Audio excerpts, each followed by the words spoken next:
Já passamos pela metade de 2025, ou seja, estamos mais próximos de 2050 do que de 2000. Pois é, você já tá ficando velho. Mas antes de ficarmos ansiosos com o futuro, vamos falar do que aconteceu esse ano. O UFC teve várias lutas grandiosas. Mas, como sempre, o que eu sempre digo aqui, o que interessa pra gente não é a quantidade e sim a qualidade. Só os clássicos. Só aquelas lutas que vão entrar no livro de histórias do UFC. E é por isso que no vídeo de hoje vamos elencar as 10 melhores lutas de 2025 até agora. Mas antes, pessoal, quero dizer pra vocês que nesse final de semana temos o retorno do UFC. Teremos a luta entre Derrick Lewis e o Thalisson Teixeira. E se prepara, porque vamos ter 3 promoções pro Fight Night desse sábado, que pode ser a grande virada. O Brasil tá perdendo de 9-0 pros gringos em luta principal. Mas dessa vez o Thalisson Teixeira contra o Derrick Lewis pode ser a nossa salvação. E olha só, na luta do Thalisson, a promoção que tá rolando é a seguinte: odds multiplicadas se o Thalisson vencer o Derrick Lewis por nocaute, pagando de 2-1. É uma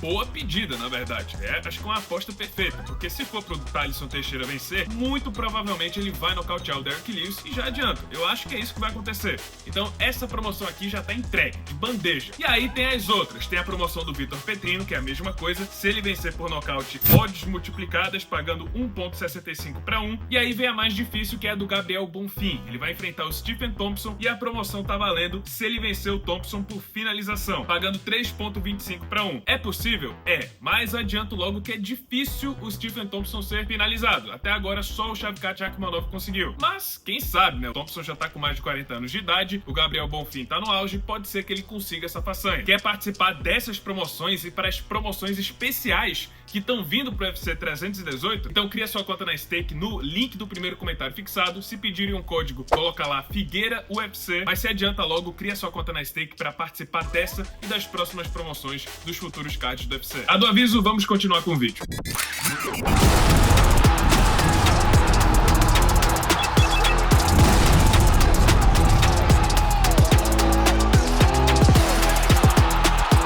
Número 10, José Aldo contra Ayman Zahabi. E vamos começar falando da despedida do José Aldo. A luta dele contra o canadense Ayman Zahabi, que trouxe um dos rounds mais malucos que você pode assistir. A luta estava empatada, 1-1, indo para o terceiro round, e foi aí que nesse último round o Aldo ligou o modo assassino. Ele partiu para cima com tudo contra o canadense e quase conseguiu nocautear nos primeiros minutos. O problema é que ele partiu para cima com literalmente tudo, porque depois que o Zahabi sobreviveu, o Aldo simplesmente morreu no gás, não tinha mais nada pra oferecer. No desespero, ele tentou botar a luta pro chão, só que o Zahabi conseguiu se defender e foi massacrando no ground and pound. Foram golpes tão violentos que o canadense conseguiu reverter o round ao seu favor, e assim conseguiu vencer José Aldo na decisão dos juízes. Essa que foi a última apresentação do Rei do Rio. Número 9, Jared Cannonier contra Gregory Robocop. Meus amigos, sabe aquela velha história? Na terra onde os jovens morrem cedo, tema os mais velhos. Gregory Rodrigues, o Robocop, recebeu a grande chance de enfrentar o veterano Jared Cannonier, que apesar de ter 40 anos de idade, ainda possuía um lugar de destaque no ranking dos médios. Mas estava bem claro a intenção do UFC com essa luta. Era promover o Gregory Robocop, botar o cara mais novo, o brasileiro mais novo, pra tirar o quarentão de cena. E parecia que seria a troca de guarda mesmo, porque o brasileiro começou com tudo,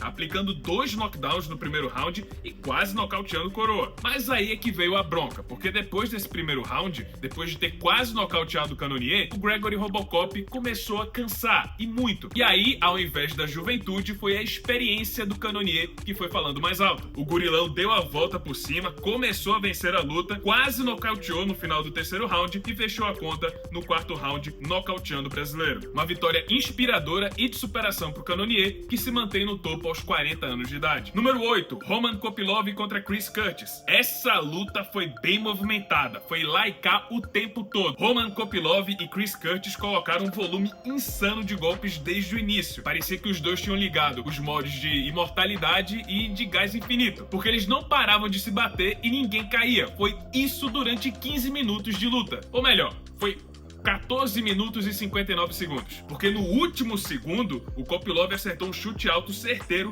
bem nos últimos instantes de luta, que cimentou a sua vitória por nocaute técnico depois de um bang-bang estilo faroeste. Número 7, Randy Brown contra Nicolas Dalby. Quem diria que o cara tático e o coroa entregariam uma luta tão boa assim? Ninguém esperava. Randy Brown e Nicolas Dalby não prometeram nada pra essa luta e entregaram tudo. Depois do primeiro round bem movimentado, os dois partiram pro tudo ou nada no segundo. Trocação franca feroz, lá e cá o tempo inteiro. Mas, chegando na metade do segundo round, o Brown acertou um cruzado à la Max Holloway e mandou o Nicolas Dalby direto pro chão de cara. Uma luta que certamente surpreendeu todo mundo e merece sim o seu lugar na lista. Número 6, Justin Gaethje contra Rafael Fiziev 2. Não era necessário, ninguém pediu, mas com certeza todo mundo ficou satisfeito. Originalmente teríamos Justin Gaethje contra Dan Hooker no UFC 313, mas quando o neozelandês acabou se lesionando, foi o Rafael Fiziev quem entrou no lugar. E assim tivemos uma revanche que ninguém havia pedido, só que ainda bem que ela veio, porque ela foi tão boa quanto a primeira luta. O Fiziev começou vencendo o primeiro round, mas logo o Gaethje foi se reencontrando e encaixando suas patadas, com direito a um belo uppercut que mandou o Fiziev sentado pra lona. No final, o Gaethje conseguiu vencer o Fiziev por decisão unânime dos juízes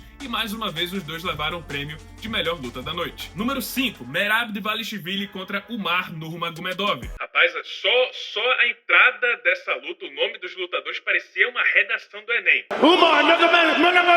Mas enfim, pessoal, alguém finalmente encontrou um antijogo pra aquele pessoal do Nurmagomedov. O problema é que foi outro cara do Cáucaso. Bom, no primeiro evento do ano, o UFC 311, Merab Dvalishvili defendeu seu cinturão pela primeira vez contra Umar Nurmagomedov, primo do Khabib. E Umar chegou todo arrogante, dizendo que não havia a menor chance do Merab conseguir vencê-lo, que ele ia dar continuidade pro legado do Khabib, do Islam, se tornaria o terceiro campeão do clã. E até que no começo da luta ele tava indo muito bem, tava levando a melhor, tava vencendo os primeiros rounds e colocando uma certa pressão no campeão. Mas tudo fazia parte do plano. O motor da máquina tava só aquecendo. E aí, a partir do terceiro round, o cenário da luta mudou completamente. O Merab começou a impor o seu ritmo e mudou o rumo da luta completamente ao seu favor. E o Umar, que nunca havia sido derrubado em toda a sua carreira, sofreu 7 quedas somente nessa luta. E depois, quando ele tentava derrubar o Merab, parecia que ele estava tentando derrubar um muro de concreto. O Merab nem saía do lugar. Não só o Merab estava vencendo a luta, fazendo o russo cansar, como ele também estava humilhando, zombando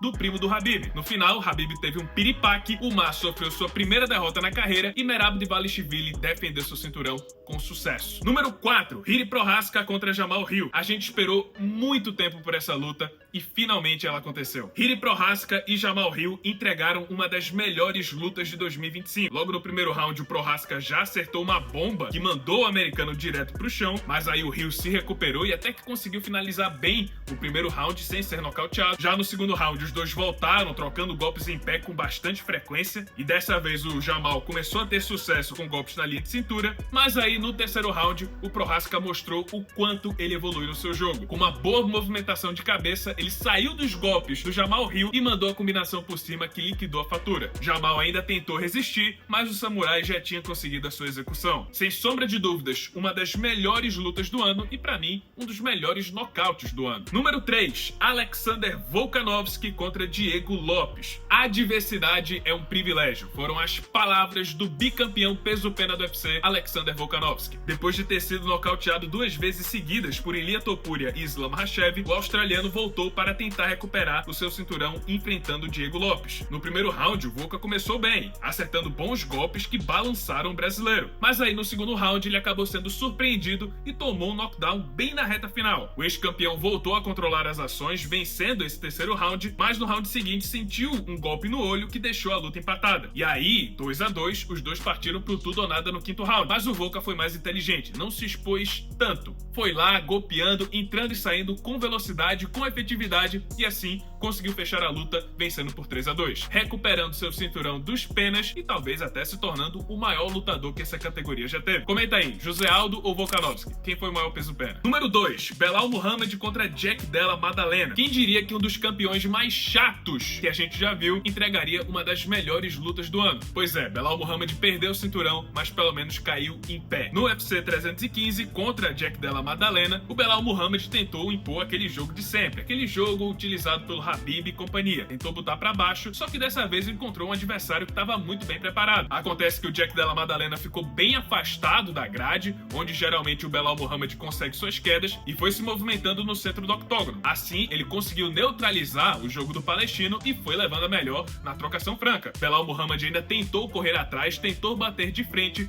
mas a vantagem era do Jack Della Maddalena. Os dois entregaram uma das melhores lutas do ano e tivemos um dos campeões mais inesperados do UFC. Jack Della Maddalena, o novo rei dos meio-médio. E finalmente, número 1, com bastante folga, Joshua Van contra Brandon Royval. Meus amigos, que luta espetacular! Para fechar o semestre, no último evento do semestre, o UFC 317, Brandon Royval e Joshua Van entregaram tudo. E olha só, Joshua Van nem era para estar nesse evento, ele entrou de última hora. Mas durante 15 minutos vimos uma trocação franca desses dois pesos mosca. De um lado, o volume de golpes do Brandon Royval e a potência de golpes do Joshua Van, que aos poucos foi aproveitando esse volume de golpes do Brandon para tentar encontrar os seus contragolpes. O Brandon jogava um jab por cima, o Joshua voltava com cruzado.